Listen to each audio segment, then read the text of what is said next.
Why you choose pediatric ophthalmologist? Doctor Harsha Saxena एक leading pediatric ophthalmologist। आज हम इनसे जानेंगे स्क्विंट होता क्या है, बच्चों के लिए स्क्रीन टाइम कितना सेफ है, कौन सी एज ग्रुप को स्क्रीन टाइम यूज करना चाहिए और न्यू टेक्नोलॉजी ऑर्थो के लेंसेज के बारे में। पीडियाट्रिक ऑप्थेल्मोलॉजी मेरे लिए एक बहुत अच्छा सब्जेक्ट था, बहुत अच्छी ब्रांच थी। स्क्विंट होता क्या है? नॉर्मली हमारी दोनों आंखें अलाइंड होती हैं। अगर एक आंख मूव कर रही है तो दूसरी आंख भी मूव करेगी। अगर दोनों आंखें साथ में अलाइन नहीं है तो उसे स्क्विंट कहते हैं। बच्चों में पाया जाता है कि किसी बड़ों में भी हो सकता है ये? यूजुअली ये बच्चों में ज्यादा रहता है। सारे स्क्विंट्स जो है वो ट्रीटेबल हैं। क्या हमें सिर्फ सर्जरी से ही कराना पड़ता है? The treatment of squint depends on the type of squint and the cause of the squint. Squint ठीक हो गया तो क्या वो दोबारा आने का चांसेस होते हैं? मोस्टली दोबारा नहीं आते हैं, but yes there is a possibility. बात करते हैं हमारे विलेज एरियाज में, वहाँ पे स्क्विंट को माना जाता है कि बहुत लकी है। उनकी दादी, उनकी नानी, उनके आसपास के सब लोग उनको समझा के रखते हैं कि नहीं ये तो लकी बच्चा है। 1 साल 2 साल के बच्चे फोन यूज कर रहे हैं, खाना खा रहे हैं तो टीवी चला दिया या स्क्रीन दे दिया। फोन तो बिल्कुल ही नहीं देना चाहिए। तो जो अननेसेसरी स्क्रीन टाइम है, स्क्रॉलिंग द वीडियोस और गेम्स खेलना, वो सब चीजें अवॉइड कर सकते हैं। एजुकेशन हमारा डिजिटली है, लोगों का होमवर्क सारा स्क्रीन पे होता है, लोगों की एजुकेशन ही स्क्रीन पे होती है। अब होमवर्क आ ही रहा है स्क्रीन में, तो इस चीज पे ऑलरेडी बड़े लेवल पे बातें चल रही हैं। सो मोबाइल की जगह आप लैपटॉप में स्विच कर सकते हैं, लैपटॉप की जगह आप बड़ी स्क्रीन में मिरर करके यूज कर सकते हैं। उसको चश्मा ही लगाना जरूरी है कि किसी ड्रॉप से भी हम उसको कवर कर सकते हैं? कि गाजर पालक खिलाओ चश्मे का नंबर बढ़ जाता है? नहीं, गाजर पालक खिलाने से आंखों के चश्मे का नंबर नहीं हटता है। और दिवाली में दिल्ली एनसीआर कोई पॉल्यूटेड सिटी माना जाता है। रेडनेस हो सकती है, इचिंग हो सकती है, आंखों में से आंसू आ सकता है, डिस्चार्ज आ सकता है। कुछ बच्चों में जैसे जो स्पोर्ट्स में बहुत एक्टिव हैं, स्विमिंग करते हैं या और भरतनाट्यम डांसर्स है या ऑर्थो के लेंसेज, ये क्या है मैम? सो कुछ पॉइंट्स हैं जो हमें ध्यान रखने चाहिए। 5 पॉइंट्स में अपने बच्चों को जरूर समझाती हूँ।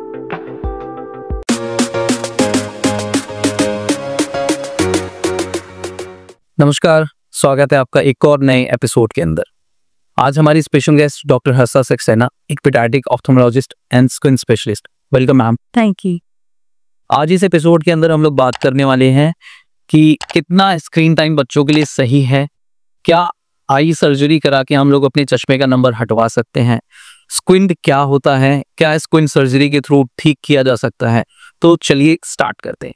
Why you choose paediatric ophthalmologist? So I'm very fond of ophthalmology. I love ophthalmology to the core.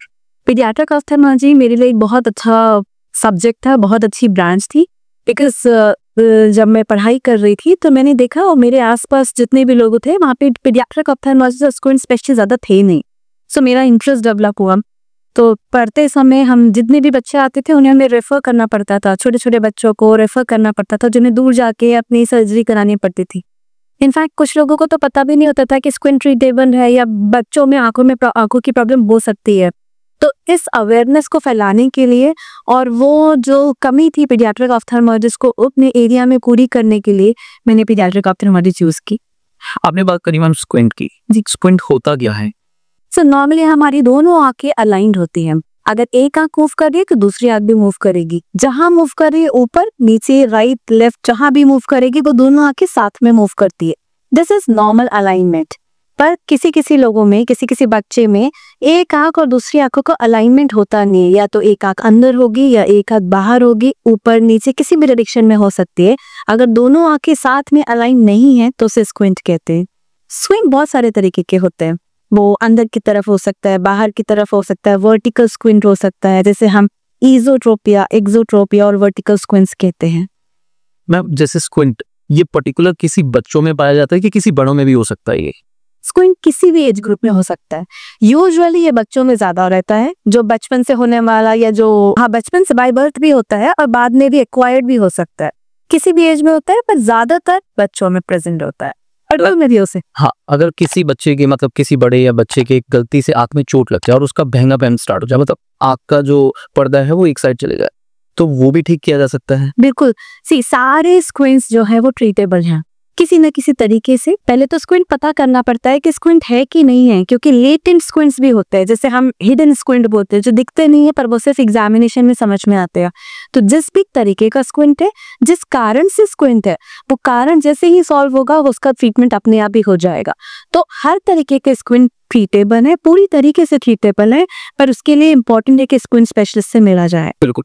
आपने बात करी ट्रीटमेंट की, ट्रीटमेंट का क्या ऑप्शन है सूट के अंदर? क्या हमें सिर्फ सर्जरी से ही कराना पड़ता है, सर्जरी करानी पड़ती है, या किसी और सेकंड ऑप्शन भी है इसमें? नहीं, the treatment of squint depends on the type of squint and the cause of the squint.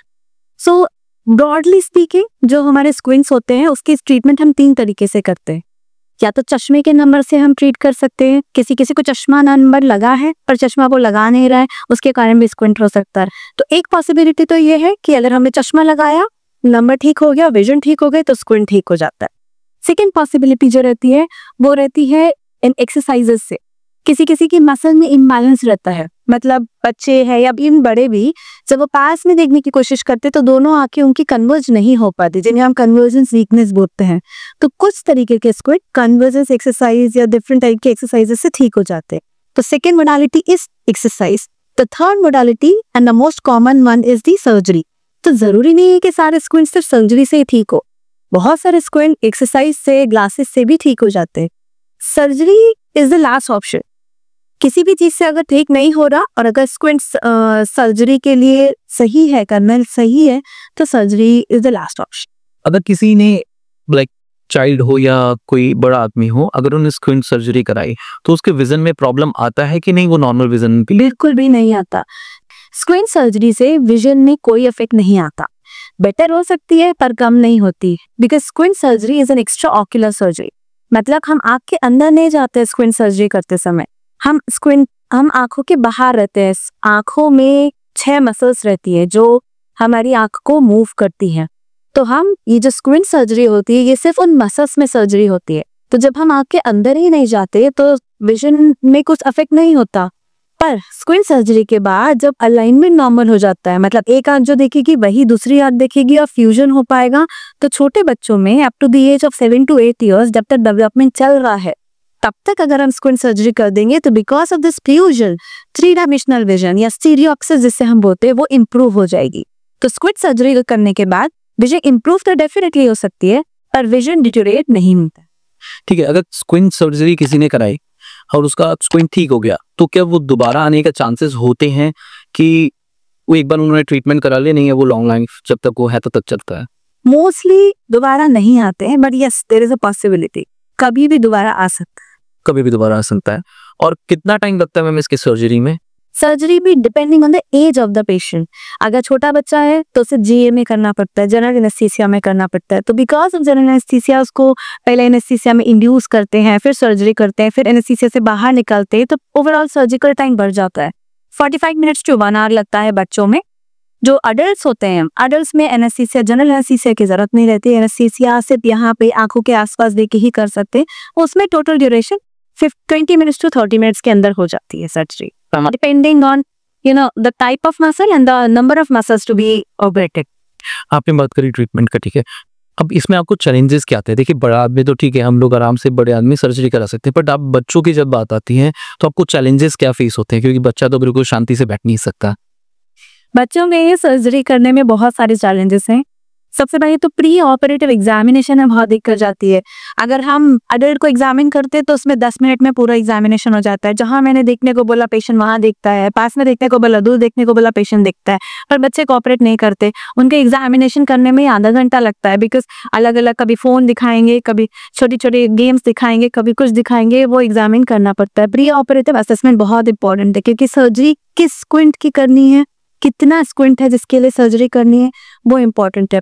तो एक विजिट में यूजुअली मैं 2 या 3 विजिट्स रखती हूँ, जिसमें क्योंकि असेसमेंट अच्छे से होगा तो सर्जरी का रिजल्ट अच्छा आएगा।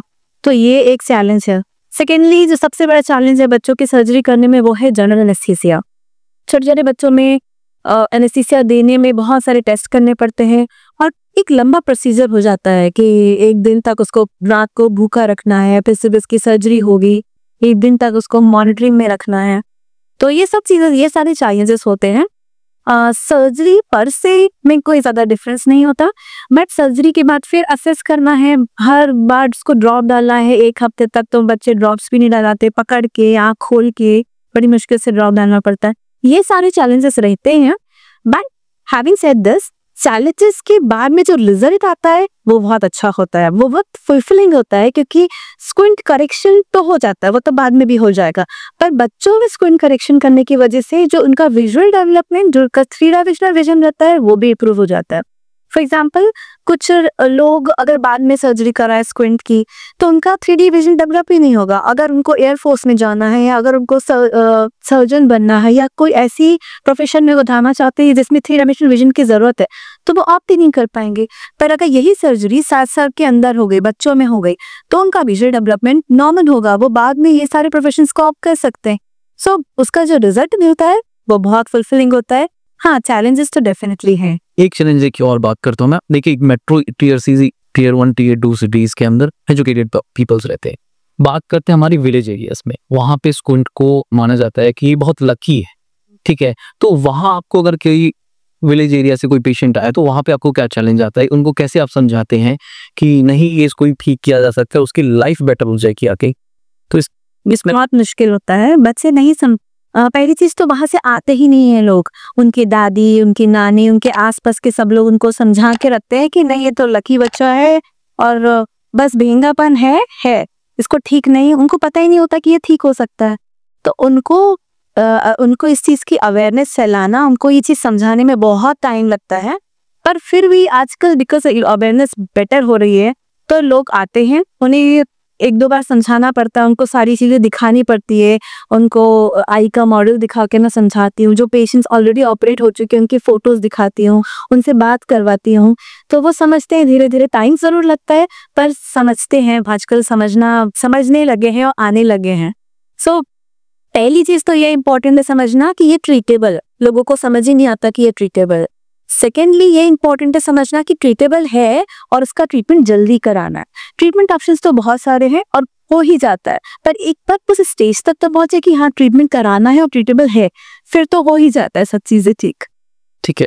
कंपैरेटिवली जैसे हमने बात करी है विलेज एंड सिटीज की, अब क्या हो गया कि विलेज और सिटीज में ये कॉमन चीजें देखी जा रही है कि सिटीज के अंदर छोटे बच्चों के अंदर आंखों में चश्मा लग रहा है, क्योंकि एजुकेशन जो है वो हमारी ग्रोथ के साथ वो डिजिटल होती जा रही है। तो कितना स्क्रीन टाइम बच्चों के लिए सही रहता है और उनको कितने स्क्रीन टाइम में ही यूजफुल होना चाहिए? सो ये बात तो बिल्कुल सही है कि चश्मे का नंबर हमें मतलब बहुत ज्यादा बढ़ता जा रहा है। कुछ स्टडीज अभी रिसेंटली आई हैं, उसमें ऐसा है कि बाय 2050 हर दूसरे बच्चे को चश्मा लगेगा, और वो हम देख भी रहे हैं। और सबसे इम्पोर्टेंट रीजन जो है चश्मा लगने का, वो आपने जैसे बताया, वो digital usage, high digital usage. So as per IAP या as per WHO, Indian academy of paediatrics भी लिमिट है स्क्रीन टाइम की। तो आइडियली हमें जो शुरू के 2 साल होते हैं, जो बच्चा 2 साल के अंदर है, उसे कोई स्क्रीन टाइम देना ही नहीं चाहिए। जो बहुत ही मतलब लोग मानेंगे नहीं इस चीज को, ऐसा है। आज के टाइम में ये विलेजेस में या सिटीज के अंदर बच्चे खाना नहीं खा रहे हैं, फोन पर उनका स्क्रीन टाइम तो वैसे ही बढ़ने लगता है। और 1 साल 2 साल के बच्चे फोन यूज कर रहे हैं, हमें जितना नहीं पता उनको वो सारी चीजें पता है। स्क्रीन टाइम तो बढ़ता ही जा रहा है। तो ये तो नहीं, ये बहुत गलत हैबिट है। ना तो खाना खाते समय स्क्रीन देना चाहिए। इनफैक्ट 2 साल तक के बच्चों को तो स्क्रीन देना ही नहीं चाहिए। ओकेशनली कभी वीडियो कॉलिंग करनी, दादा दादी से बात करनी, नाना नानी से बात करनी, तो इट्स फाइन, बट अदरवाइज कोई कोरिलेशन नहीं बनना चाहिए कि खाना खा रहे हैं तो टीवी चला दिया या स्क्रीन दे दिया। फोन तो बिल्कुल ही नहीं देना चाहिए। सो जो प्रोटोकॉल्स हैं एज पर IAP, वो ये है कि 2 साल तक नो स्क्रीन, 2 साल से 5 साल तक 1 hour in a day, it should not exceed beyond 1 hour in a day. और 5 साल के ऊपर ऐसा कोई ज्यादा प्रोटोकॉल तो नहीं है, बट 2 घंटे से ज्यादा अवॉइड करना चाहिए। और बच्चों को रिप्लेस करना चाहिए, जो स्क्रीन टाइम है उसको रिप्लेस करना चाहिए बाहर खेलने की एक्टिविटीज से, because sunlight exposure is very very very important. Overall development के लिए इंपॉर्टेंट, आई हेल्थ के लिए तो है ही, बट ओवरऑल डेवलपमेंट के लिए वेरी इंपॉर्टेंट। तो वो जो पहले के जमाने में बच्चे थे तो जो बाहर खेलने जाते थे, वो रिप्लेस होके स्क्रीन टाइम वो टाइम ले रहा है। सो वो बिल्कुल रिप्लेस नहीं करना चाहिए, और इस क्राइटेरिया के अंदर ही हमें काम करना चाहिए। Less than 2 years no screen time, 2 to 5 years 1 hour in a day, and more than 5 years 2 hours in a day. जब बच्चा 13-14 साल का होता है, तब सारी चीजें स्क्रीन में ही आती है। उनके प्रोजेक्ट स्क्रीन में आएंगे, उनके होमवर्क स्क्रीन में आएंगे, तो वी कैन नॉट अवॉइड, मतलब पूरा तो हम नहीं बंद कर सकते। तो जो अननेसेसरी स्क्रीन टाइम है, स्क्रॉलिंग द वीडियोस और गेम्स खेलना, वो सब चीजें अवॉइड कर सकते हैं, वो उन्हें अवॉइड करना ही करना चाहिए। और कुछ कोरिलेशन जैसे आपने बताया टीवी के खाने के साथ कोरिलेशन, वो स्ट्रिक्टली अवॉइड करना चाहिए, बिकॉज वो पेरेंट्स ही कर सकते हैं। आप शुरू से 1 साल के बच्चों को अगर स्क्रीन दे दोगे, वो एडिक्ट हो जाएगा, फिर उसके बाद में आप 4 साल में हटाना चाहोगे तो वो नहीं होगा। सो टू स्टार्ट विद ऐसा नहीं करना चाहिए।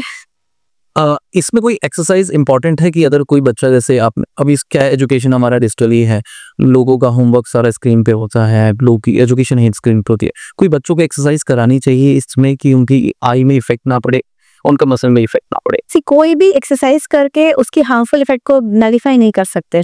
सो जितना हो सके स्क्रीन टाइम को अवॉइड करना चाहिए। जो चीज अब होमवर्क आ ही रहा है स्क्रीन में, तो इस चीज पे ऑलरेडी बड़े लेवल पे बातें चल रही हैं कि जो होमवर्क है वो सब डिजिटल स्क्रीन में नहीं देना चाहिए, वो फिजिकल फॉर्म में वापस आना चाहिए। So it's a different issue. But अगर आ रहा है तो जो हम अपनी तरफ से कर सकते हैं वो ये कर सकते हैं कि smaller screen should be replace with the larger screen. थोड़ा बड़ा स्क्रीन अगर दूर से देखेंगे तो it is less harmful as compare to smaller screen from a smaller distance. So mobile की जगह आप लैपटॉप में स्विच कर सकते हैं, लैपटॉप की जगह आप बड़ी स्क्रीन में मिरर करके यूज कर सकते हैं, ये कर सकते हैं। सेकेंडली, हम फ्रीक्वेंट ब्रेक्स ले सकते हैं। 1 घंटे का काम है तो उसको बच्चे को बोले कि आप 20 मिनट के बाद में थोड़ा सा ब्रेक लो, इधर उधर देखो, आंखें बंद करो, 2-3 बार ब्लिंक करो, उसके बाद में फिर से स्टार्ट करो। तो अगर हम 2-3 बार ब्रेक लेंगे, 1 घंटे का काम में 1-2 मिनट एक्स्ट्रा लगेंगे, बट एटलीस्ट उसका जो नेगेटिव इम्पैक्ट है वो थोड़ा कम हो जाता। जैसे स्क्रीन टाइम बहुत है एजुकेशन पे, तो हम कैसे पता लगाए कि हमारी बच्चों की आंखें खराब हो रही है, उनको चश्मे की जरूरत है? ये बहुत अच्छा क्वेश्चन है, बिकॉज एक तो पेरेंट्स को लगता ही नहीं कि हमारे बच्चे की आंखें खराब हो सकती है। दूसरा, बच्चों को समझ में नहीं आता कि हमारी आंखें कमजोर हो रही हैं। उनको लगता है जितना हमें दिख रहा है वही नॉर्मल है, तो वो भी नहीं समझ पाते, इसलिए पता ही नहीं चलता। जब तक बहुत आगे तक बात बढ़ जाती है तब तक पता ही नहीं चल पाता कि कुछ प्रॉब्लम हो रही है। तो जो पेरेंट्स हैं या जो केयर टेकर्स हैं या जो टीचर्स हैं, उनको कुछ साइंस को ध्यान में रखना चाहिए। जो सबसे इम्पोर्टेंट साइन है वो ये है कि अगर बच्चा ब्लैक बोर्ड देख रहा है या गलती कर रहा है नोट डाउन करने में, या कोई भी टीवी देख रहा है, कोई दूर की चीज पे जो कंसंट्रेट करके देख रहा है, तो बच्चा से स्क्वीज करेगा, बार बार आंखों में हाथ लगाएगा क्योंकि इसको स्ट्रेन पड़ रहा है, तो स्क्वीज करके देख रहा है, बार बार ब्लिंक कर रहा है या हाथ लगा रहा है, स्ट्रेन कर रहा है, या फिर एब्नॉर्मल हेड पोस्चर के साथ पे देख रहा है। ये बहुत इंपॉर्टेंट है क्योंकि पेरेंट्स को लगता है, पेरेंट्स बच्चों को डांटते हैं, तुम तिरछा करके क्यों देख रहे हो, सीधे देखो, ऐसे क्यों कर रहे हो, ऐसे क्यों कर रहे हो, पर वो ये नहीं समझ पाते कि उसको दिख नहीं रहा, उसको नंबर है, सिलिंड्रिकल पावर है, या आंखों में कुछ प्रॉब्लम है जिसकी वजह से वो तिरछा करके देख रहा है। उसकी हर फोटो में तिरछी गर्दन आएगी, पर पेरेंट्स नहीं समझ पाते। आंखों में से अगर लगातार आंसू आ रहा है, वो जब पढ़ रहा है या वो दूर देख रहा है, कॉन्सेंट्रेट कर रहा है, उसकी स्ट्रेन इतना पड़ रहा है कि आंखों में से आंसू आ रहा है, ये कुछ भी इसमें इस तरीके से हो रहा है, या स्क्विंट हो रहा है। कभी कभी बच्चा जब दूर देखता नहीं दिखा तो एक आंख अपने आप स्क्विंट हो जाएगी, बाहर की तरफ चली जाएगी, या जब बच्चा बिल्कुल पास का देखेगा तो एक आंख अंदर की तरफ चली जाएगी, स्क्विंट हो रहा है। ये सब में से कोई भी अगर साइंस हो रहे हैं तो हमें तुरंत पीडियाट्रिक ऑप्थेल्मोलॉजिस्ट को दिखाना चाहिए। ये साइंस है कि बच्चे को आंखों में कुछ प्रॉब्लम हो रही है। और आइडियली ये सब प्रॉब्लम नहीं, क्योंकि ये सारी प्रॉब्लम तब आती है जब ऑलरेडी बहुत नुकसान हो चुका होता है। तो हम लोगों ने एक गाइडलाइंस बनाई है, पीडियाट्रिक ऑप्थेल्मोलॉजी गाइडलाइंस है कि प्री स्कूल, मतलब यूजुअली 2 से 5 साल के स्कूल में 3 साल में एडमिशन होता है, तो 3 साल से पहले एक बार पीडियाट्रिक ऑप्थेल्मोलॉजिस्ट को आपको कंसल्ट करना चाहिए कि बच्चे में स्कूल जाने वाला है तो कोई प्रॉब्लम तो नहीं है। नहीं है तो एक साल में एक बार दिखाते रहिए, अगर है तो एनी में 6 मंथ्स में दिखाना ही पड़ता है। अगर किसी को आई का प्रॉब्लम हो गया बच्चे को, तो उसको चश्मा ही लगाना जरूरी है कि किसी ड्रॉप से भी हम उसको कवर कर सकते हैं? डिपेंडिंग क्या प्रॉब्लम है, एलर्जी वगैरह है तो ड्रॉप से हो जाता है। अगर चश्मे का नंबर है तो फिर चश्मा लगाना जरूरी है। अभी एक मिथ बहुत है हमारे घर में हमारे कि गाजर पालक खिलाओ चश्मे का नंबर बढ़ जाता है, तो इज इट ट्रू कि नहीं, हमें उसको प्रॉपर्ली ट्रीट करना चाहिए कि बच्चे की आगे की लाइफस्टाइल अच्छी हो जाए? नहीं, गाजर पालक खिलाने से आंखों के चश्मे का नंबर नहीं हटता है। गाजर पालक या कोई भी balance diet overall general health के लिए बहुत जरूरी है, जो खिलाना चाहिए, पर वो कोई भी चीज आके अंदर आंखों में चश्मे का नंबर कम नहीं करेगा।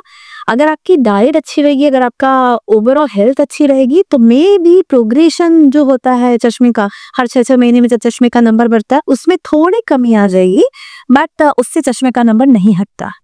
जैसे कि मैडम आप देख रहे हैं हमारा festival season, Indian festival season चल रहा है और दिवाली बहुत क्लोज है, और दिवाली में दिल्ली एनसीआर कोई पॉल्यूटेड सिटी माना जाता है, तो पॉल्यूशन से हमारे बच्चों की आंखों में प्रॉब्लम हो सकता है, और जो क्रैकर्स करते हैं उससे चोट लग जाती है, बच्चों की आई तिरछी हो जाती है, जैसे आपने स्क्विंट की बात करी, भैंगापन हो जाता है, तो उसको हम कैसे ट्रीटेबल कर सकते हैं? आपने सही कहा, अभी फेस्टिव सीजन आ रहा है, दिवाली आ रही है, सो कुछ पॉइंट्स हैं जो हमें ध्यान रखने चाहिए। 5 पॉइंट्स में अपने बच्चों को जरूर समझाती हूँ।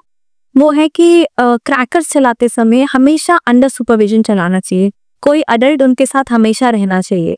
बच्चे कभी कभी एक दूसरे को देख के हाथ में अनार रख के चलाते हैं या पकड़ के चलाते हैं या एक दूसरे की तरफ फेंकते हैं, ये सारी चीजें बिल्कुल नहीं करनी चाहिए। अंडर सुपरविजन अच्छे से क्रैकर्स को उनको देना चाहिए।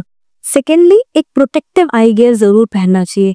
प्लेन ग्लासेस आते हैं, प्लेन चश्मे आते हैं जो बच्चों के लिए है, क्योंकि अगर हम कुछ ऐसा नहीं भी कर रहे तो भी कभी कभी हो सकता है कुछ उड़ के आंख में आ जाए और चोट लग जाए। आंखों को फायर क्रैकर इंजरी से प्रोटेक्ट करना बहुत इंपॉर्टेंट है, क्योंकि अगर वो सीवियर इंजरी होती है तो उनकी विजन को प्रोटेक्ट करना बहुत मुश्किल हो जाता है, वो परमानेंट डैमेज करते हैं। तो आई केयर जरूर बच्चों को यूज करा के ही फायर क्रैकर खिलाना चाहिए।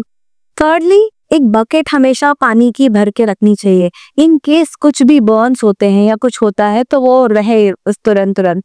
फोर्थ, अगर आंख में जाता भी है, ये सब चीजें केयरफुल रहने के बावजूद अगर आंख के अंदर कुछ जाता है तो तुरंत अपने पीडियाट्रिक ऑप्थेल्मोलॉजिस्ट या किसी भी ऑप्थेल्मोलॉजिस्ट को जरूर जाके जल्दी से दिखाना चाहिए। फिफ्थ, ये नहीं भी हो तो भी बिकॉज ऑफ पॉल्यूशन आंखों की एलर्जी बढ़ सकती है, रेडनेस हो सकती है, इचिंग हो सकती है, आंखों में से आंसू आ सकता है, डिस्चार्ज आ सकता है। अगर ऐसा कुछ भी हो सकता है तो अपने ऑप्थेल्मोलॉजिस्ट को जल्दी से कंसल्ट करना चाहिए। कि एक बड़ा अभी ट्रेंडिंग चल रहा है ऑप्थेल्मोलॉजी इंडस्ट्री के अंदर, ऑर्थो के लेंसेज, ये क्या है मैम? ऑर्थो के लेंसेज एक अमेजिंग टेक्नोलॉजी है जो स्पेशली बच्चों के लिए बनाई गई है, और वो रात को पहनने वाले कॉन्टैक्ट लेंसेज हैं। यूजुअली हम बोलते हैं कि रात को कॉन्टैक्ट लेंसेज पहन के नहीं सोना चाहिए, उससे एलर्जी हो जाती है, उससे इन्फेक्शन हो जाता है, आंखों में बहुत सारी प्रॉब्लम्स हो सकती है। पर ये कॉन्टैक्ट लेंसेज स्पेशली रात को ही पहनने के लिए बनाए गए हैं, जो बिल्कुल सेफ है और बच्चों के लिए सेफ है। सो नॉर्मली 18 साल की उम्र तक हम कोई लेसिक सर्जरी नहीं करते, या चश्मा किसी को है तो वो चश्मा पहनना ही पड़ता है, क्योंकि 18 साल की उम्र तक चश्मे का नंबर चेंज होता रहता है। तो एक बार लेसिक करेंगे फिर कितनी बार करेंगे, इसलिए 18 साल की उम्र तक कभी हम लेसिक या परमानेंट ग्लासेस करेक्शन नहीं करते, तो चश्मा पहनते हैं। पर अब कुछ बच्चों में, जैसे जो स्पोर्ट्स में बहुत एक्टिव हैं, स्विमिंग करते हैं या और भरतनाट्यम डांसर्स है, या कुछ बच्चे हैं जो नहीं चाहते हैं कि चश्मा पहनना है, तो उनके लिए ये टेक्नोलॉजी है जिसमें रात को सोते समय वो लेंस पहनते हैं और सो जाते हैं। पूरी रात वो आंख के अंदर रहता है वो लेंस और वो सोते हैं। उठने के बाद वो लेंस निकाल दिया जाता है और अगले दिन सोने तक उनको बिना ग्लासेस के, बिना कॉन्टेक्ट लेंसेज के सब कुछ साफ साफ दिखता है। उसमें क्या होता है कि जो लेंस होता है वो जब आंख के अंदर पहनते हैं तो वो आंख की ऊपर की जो लेयर होती है कॉर्निया, उसको थोड़ा सा मॉडिफाई करता है। वो ऐसा मॉडिफाई करता है कि बिना ग्लासेस की नीड के सब कुछ साफ दिखता है एक दिन तक। तो हर रात को बच्चा पहन के सोएगा और हर सुबह बच्चा उतार देगा और वो बिना ग्लास के, बिना कॉन्टेक्ट लेंस के सब कुछ देखेगा। सिर्फ यही नहीं होता इसमें एक फायदा ये होता है कि इसका जो प्रोग्रेशन होता है, आइडियली मतलब जो हम देखते हैं अपने क्लिनिक्स में, वो ये देखते हैं कि हर 6 महीने या हर 7-8 महीने में चश्मे का नंबर बढ़ जाता है। अभी मैंने दिया -1, अगले 6 महीने बाद आया तो -1.75 हो गया, 0.75 बढ़ गया, फिर अगली बार आया तो 2.5 हो गया, ऐसे बढ़ता जाता है। तो ऑर्थो के लेंसेज पहनने से ये प्रोग्रेशन भी कम होता है। The rate of progression decreases with these ortho के लेंसेज। तो उसके दो फायदे हैं, एक तो हम बिना चश्मे के बच्चों को रख सकते हैं, प्लस हम प्रोग्रेशन को भी कम कर सकते हैं। और कुछ चीजें जैसे मैंने आपको बताया, स्पोर्ट्स वगैरह में अगर नेशनल लेवल पे बच्चा क्रिकेट खेल रहा है या स्विमिंग कर रहा है या बच्ची डांस कर रही है, कुछ ऐसी चीज कर रही है जिसमें चश्मा लगाने में वो कंफर्टेबल नहीं है, तो उनको फायदा हो जाता है, वो बिना चश्मे के सारे काम कर सकते हैं, प्लस एडेड बेनिफिट कि उनका नंबर भी नहीं बढ़ता है। मैम, ये ऑर्थो के लेंसेज सिर्फ बच्चों के लिए बने हैं कि बड़े भी यूज कर सकते हैं? बड़े भी यूज कर सकते हैं, बट ये स्पेशली बच्चों के लिए ही जाते हैं, पर बड़े भी यूज कर सकते हैं बिकॉज बड़ों में हमारे पास बहुत सारे ऑप्शन है, ICL ऑप्शन है, लेसिक ऑप्शन है चश्मा हटाने के लिए। सो यूजुअली बच्चों के लिए दिए जाते हैं। मैम, हमने बात करी स्क्विंट के बारे में, बट पेरेंट्स को आप कैसे कन्विंस करते हो कि ये स्क्विंट सर्जरी उनको करानी चाहिए?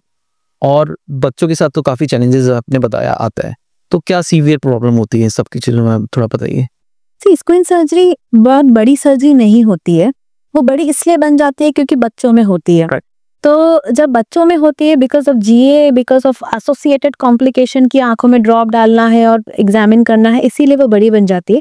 अदरवाइज स्क्विंट सर्जरी, जैसे मैं आपको समझाऊं, ये मेरे पास एक आई का मॉडल है, सिलिकॉन आई है, ये एक्चुअल आई है, मतलब 24 मिलीमीटर की हमारी आई होती है और ये मसल्स हैं। हमारी आंखों के आसपास 6 मसल्स होती हैं जो कि आई को मूव करती है अलग अलग डायरेक्शन। डिपेंडिंग कौन से टाइप का स्क्विंट है, कोई एक मसल ओवर एक्टिव होती है, कोई एक मसल अंडर एक्टिव होती है। सो हमें सिर्फ इतना करना होता है कि वो उस मसल को काट के उसे दूसरी जगह पे अटैच करना होता है। हम आंख के अंदर नहीं जाते, ना ही उसमें विजन में कोई प्रॉब्लम होती है, ना ही रेटिना में कोई प्रॉब्लम होती है, कुछ प्रॉब्लम नहीं होती है। हमें ऊपर से बस मसल को रीअटैच करना होता है डिफरेंट पोजीशन पे। सो ये इतनी सी चीज होती है, बट क्योंकि जनरल एनेस्थीसिया दिया है और बच्चे में दिक्कत होती है इसलिए थोड़ी बड़ी बन जाती है। तो मैं सारे पेरेंट्स को बस ये बोलती हूँ कि ये 2 दिन की प्रॉब्लम है। 2 दिन की प्रॉब्लम इसलिए क्योंकि आज एग्जामिनेशन हुआ, आज इसका स्क्विंट हुआ, आज की सर्जरी, जब जो सर्जरी होती है स्क्विंट सर्जरी वो जीए में हुई, तो आज रात को इतना दर्द नहीं होगा। पर आज की रात और कल का दिन और कल की रात अगर ये निकल जाएगा तो फिर वो कंफर्टेबल रहेंगे। तो उतना मैं पेरेंट्स को एक्सप्लेन करती हूँ और उसके अकॉर्डिंग उनको कंफर्टेबल बनाने की कोशिश करती हूँ। वो 2 दिन अगर हम मैनेज कर ले और अगर हम दवाइयों से और सब चीज़ों से मैनेज कर लें तो जो उसके रिजल्ट्स होते हैं वो बहुत प्रोडक्टिव है। उसकी वजह से बच्चे का फ्यूचर सिक्योर हो सकता है। 3D, जैसे मैंने आपको बताया, 3D विजन डेवलप हो सकती है। तो वो फ्यूचर देखते हुए हमें ये 2 दिन की तकलीफ सहन कर लेनी चाहिए और जल्दी कराना चाहिए। अब कुछ पेरेंट्स बोलते हैं कि अभी तो छोटा बच्चा है, अभी तो 5 साल का बच्चा है, 3 साल का है या 2 साल का है, तो अभी क्यों कराएं, जब बड़ा हो जाएगा 12-13 साल का हो जाएगा या जब करने लगेगा 15-16 साल का तब करा लेंगे। सो मैं यही समझाती हूँ उनको, आप तब करा तो लोगे 16-17 साल में, अगर आंखें उसकी ऐसी हैं तो वो ऐसी तो हो जाएंगी। पर वही बात, स्टीरियोप्सिस डेवलप नहीं होगी, जो 3 डायमेंशनल विजन, तो बच्चों को जिन बच्चों में स्टीरियोप्सिस डेवलप नहीं होती वो लोग ग्लास में जब पानी भरते हैं उनको समझ में नहीं आता डेप्थ कितना है, उनका ग्लास में से पानी बाहर निकलता है। जैसे स्पीड ब्रेकर को हम असेस करते हैं कितना डेप्थ है, गड्ढा कितना गहरा है, वो सब चीजें हम नहीं वो बच्चे असेस नहीं कर पाते। 3D विजन, 3D हम मूवीज देखने जाते हैं जिसमें वो ग्लासेस पहन के हम 3D विजन को देखते हैं, ऐसा लगता है बॉल हमारी तरफ आ रही है, वो सब कुछ असेस नहीं कर पाते। तो बहुत सारी चीजें हैं जो मिस हो जाती है लाइफ में। बहुत सारे ऐसे ऑक्यूपेशन है जिसमें वो ऑप्ट नहीं कर सकते because of this loss of 3D vision. तो जब कराना ही है तो ऐसे समय में कराएं जहाँ पे हम इनको रिकवर कर सके। सो अंडर 7 और अंडर 8 अगर हम कराते हैं तो पॉसिबिलिटी है कि ये सारी चीजें अच्छे से रिकवर हो जाए। तो इसीलिए मैं पेरेंट्स को बोलती हूँ जल्दी से जल्दी अपना बच्चे का स्क्विंट ट्रीटमेंट कराएं, डिले नहीं करें। एक कॉमन क्वेश्चन तो आपके ओपिनियन में जरूर आता होगा कि अगर हम स्क्विंट सर्जरी करा रहे हैं, लाइक 2 साल का बच्चा है चाहे 5 साल का बच्चा है, तो उसको एनेस्थीसिया कैसे, उसको बेहोश करके किया जाएगा कि उसको, क्योंकि वो बिना मदर के तो रह नहीं सकता, तो ये तो आपको चैलेंज आता होगा, इसमें आप कैसे टारगेट करते हैं? मतलब एनेस्थीसिया बेहोश करके ही करते हैं, पूरा बेहोश करके ही करते हैं, क्योंकि कुछ छोटा सा भी प्रोसीजर होता है तो वो बिना बेहोश करे तो करता ही नहीं, बेहोश करके ही पूरा प्रोसीजर किया जाता है जनरल एनेस्थीसिया में। चलन हमारे इंडियंस के अंदर है कि बच्चा पैदा हुआ, उनकी आंखों में एक काजल लगाया जाता है, ठीक है। हमारे विलेज एरिया में सबसे ज्यादा है, सिटीज में बेशक मैं कम बोलूं लेकिन विलेज में सबसे ज्यादा है। तो काजल लगाना बच्चों के लिए कितना सेफ है? बिल्कुल सेफ नहीं है। मैं बिल्कुल रिकमेंड नहीं करती कि काजल लगाएं। अगर आपके इमोशनल बिलीफ अगर ऐसा है भी कि नजर ना लगे इसलिए काजल लगाना, आप यहाँ लगा दो, आप कहीं और लगा दो। प्लीज आंख में काजल लगाना is not at all recommended. एक काजल की डिब्बी होती है, जो मैंने अपनी प्रैक्टिस में देखा है, जो पेरेंट्स आते हैं उनके पास एक घर का बना हुआ काजल या फिर बाहर की स्टिक होती है, वो एक काजल से 4 बच्चों को काजल लगता है। और हाथ से कुछ भी काम करके आएंगी मदर, उसी हाथ से ऐसे काजल निकालेंगे और बच्चे की आंख में लगा देंगी। सो प्लीज ऐसा नहीं करना चाहिए, क्योंकि हाथ में जो भी इन्फेक्शन हो या काजल की स्टिक में या कैसे भी इन्फेक्शन हो वो आंखों में चला जाता है। इन्फेक्शन तो हो ही सकता है और साथ ही साथ एलर्जी भी क्रिएट करता है काजल। कुछ जो स्टिक्स आती है, जो कमर्शियली अवेलेबल काजल होते हैं, उसमें हेवी मेटल्स होते हैं, वो एब्जॉर्ब हो जाते हैं, क्योंकि बच्चों में तो बहुत जल्दी एब्जॉर्प्शन होता है, एब्जॉर्ब हो जाते हैं, उनकी मेंटल डेवलपमेंट और बहुत सारी प्रॉब्लम्स हो सकती हैं। सो वेरी वेरी स्ट्रिक्टली काजल नहीं हमें लगाना चाहिए। अगर जैसे कुछ लोगों के बिलीव्स होते हैं तो आप कहीं और लगा लो थोड़ा सा शगुन के लिए, बट काजल आंख में बिल्कुल बिल्कुल नहीं लगाना चाहिए। एक और पॉइंट मैम आपने बात करी थी कि बच्चों की आंख में ड्रॉप्स डालने में प्रॉब्लम होती है, तो पेरेंट्स कैसे एजुकेट हों कि उनकी आंखों में ड्रॉप कैसे डालनी चाहिए, आप थोड़ा उसके बारे में बताइए। ड्रॉप डालना बच्चों को मतलब बहुत मुश्किल होता है, डेफिनेट बहुत ही मुश्किल होता है। सो मैं उनको ओपीडी में ट्रेन करती हूँ कि किस तरीके से बच्चों को ड्रॉप डालना चाहिए। सो यूजुअली बच्चे लोग क्या करते हैं, पेरेंट्स क्या करते हैं, ऐसे ऊपर की आईलिड ऐसे ऊपर खींचते हैं और ड्रॉप डालते हैं, तो जो ब्लैक पोर्शन होता है कॉर्निया, उसमें ड्रॉप गिरती है, वो सबसे सेंसिटिव पोर्शन होता है, तो बच्चा जोर से आंख बंद करता है, जो ड्रॉप अंदर गई भी है वो बाहर आ जाती है। सो जो सही तरीका है ड्रॉप डालने का वो ये है कि उसका हेड स्टेबलाइज करना है। हेड स्टेबलाइज करने के लिए दोनों हाथ ऐसे करके उसको कान के पास में ऐसे रख के यहाँ से पकड़ लेना चाहिए। तो वो हाथ भी पकड़ लिया और उसका हेड भी स्टेबलाइज हो गया। फिर आंखों लोअर आईलिड को ऐसे लेटा हुआ है बच्चा, ऊपर उसका हेड स्टेबलाइज है और हाथ पकड़ा हुआ है, कोई एक जन उसका पैर पकड़ लेगा।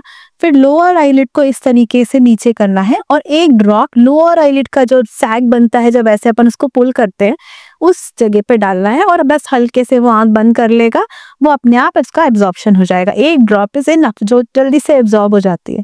इतना सा काम होता है। बच्चा रोएगा, ऑब्वियसली रोएगा, छोटा बच्चा है तो, पर रोने देना चाहिए। बस ये नीचे से ऐसे करके एक ड्रॉप डालने चाहिए। कुछ ड्रॉप्स के लिए हम लोग बोलते हैं पंक्चर ब्लॉकेज करने के लिए, जिससे कि वो एब्जॉर्ब ना हो शरीर में। तो ये यहाँ पे पंक्टम होता है, ड्रॉप डाली और 4-5 सेकंड के लिए यहाँ पे ऐसे ब्लॉक करके रख लिया, दैट्स इट। इतना सा काम होता है। कभी कभी कुछ जैसे इन्फेक्शन है या एलर्जी है, किसी भी या pre operative post operative case है, तो 4-5 बार ड्रॉप डलती है।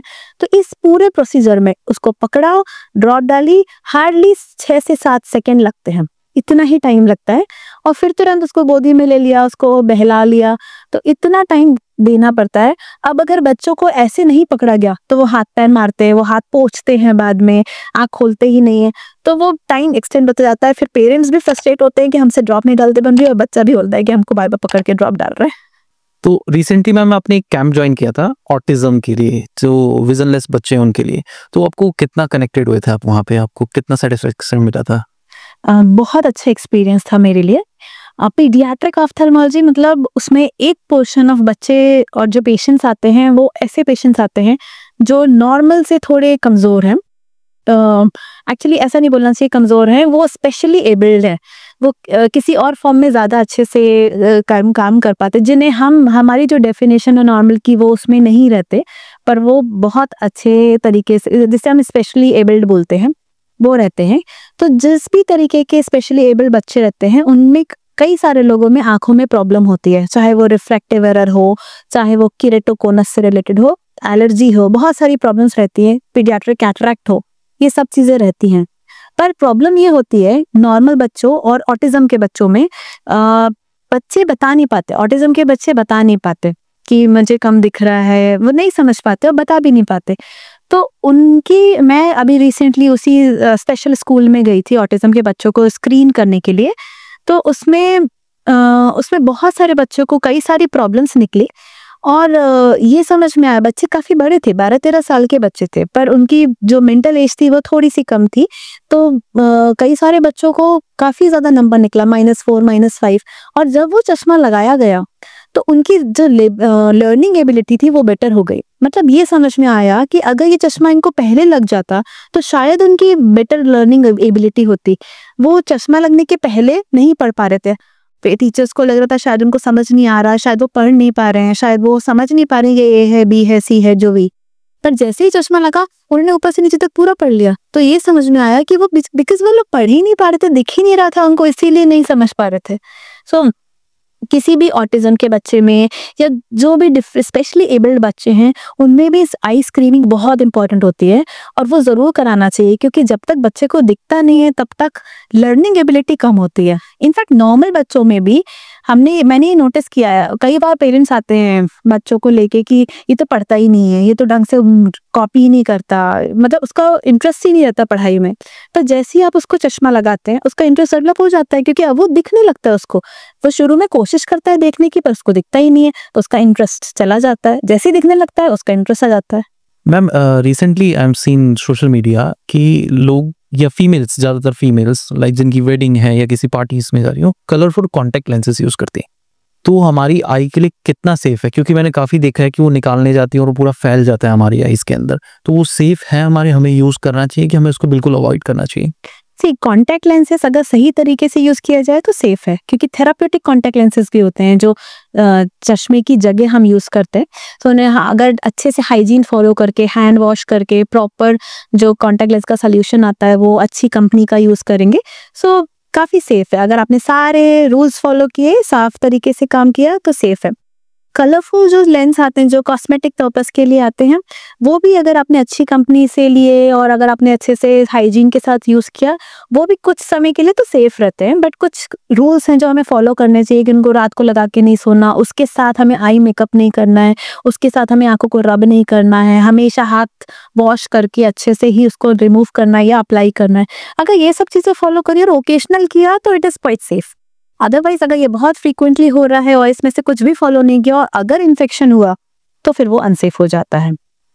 मैम, एज अ ऑप्थेल्मोलॉजिस्ट, आप आई सर्जन हैं, आपने ये चीज़ तो ज़रूर देखी होगी, कोई पेरेंट्स आए हैं, कोई लड़की है उनकी, और वो कहते हैं कि यार मैम इसकी आंखें टेढ़ी हैं, इसकी आगे शादी में प्रॉब्लम आएगी, इसकी लाइफ खराब हो जाएगी, ये चीज़ कैसे ठीक हो सकती है? ये क्वेश्चंस भी आपके पास काफ़ी बहुत आते हैं फ्रीक्वेंटली, बहुत बहुत फ्रीक्वेंटली आते हैं। और ये ऐसा क्वेश्चन है और ये जो चीज़ है ये मुझे अंदर तक हर्ट करती है, क्योंकि कुछ पेरेंट्स को, नॉट ऑल बट यस, कुछ पेरेंट्स को इस चीज़ की ज़्यादा प्रॉब्लम रहती है कि लड़की है और चश्मा लग रहा है, लड़की है और उसको स्क्विंट है, उनको इसमें वो नहीं रहता इंटरेस्ट कि इसका स्क्विंट ठीक हो जाए, उसकी आंखें ठीक हो जाए, लड़की है शादी कैसे होगी। So it's beyond my scope. मैं सिर्फ ऑप्थेल्मोलॉजी ठीक कर सकती हूँ, उनकी मेंटालिटी ठीक नहीं कर सकती। और इंडियन माइंडसेट काफ़ी ज़्यादा है ये लड़कियों को लेके खास। पर हालांकि कम होता जा रहा है। हमें मतलब एक्सट्रीम भी दिखने को मिलते हैं, ऐसे भी लोग देखने को मिलते हैं जो बहुत ही कंसर्न रहते हैं, कुछ भी करके मेरी बच्ची का आँख ठीक करो, वैसे वाली भी एक्सट्रीम्स हैं। सो दोनों ही तरीके के लोग हैं। बट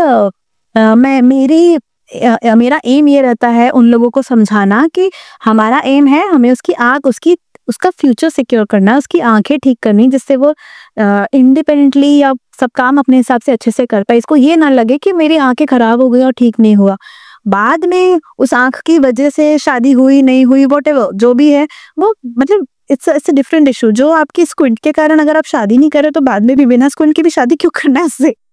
सो आई थिंक ये एक डिफरेंट टॉपिक है, बट मेरा एम होता है इसकी आंखें ठीक करना, और पेरेंट्स को भी जितना मैं समझा पाती हूँ समझाना कि अब मतलब हमें इस चीज में ध्यान रखना है कि बच्ची की आंखें ठीक हो जाएं। So thank you ma'am giving us the feedback, valuable feedback, और होप है कि मेरी ऑडियंस को और जो भी ये पॉडकास्ट देखेगा उसकी सारे डाउट्स क्लियर हो, स्क्विंट से लेके स्क्रीन टाइम से लेके खासकर जो इंडियन मेंटलिटी है लड़कियों को लेके।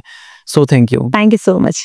So thank you for watching our podcast. Please subscribe to our channel, like and share, because क्योंकि हम लोग आते हैं एक्सपर्ट के साथ with valuable paperwork. Thank you.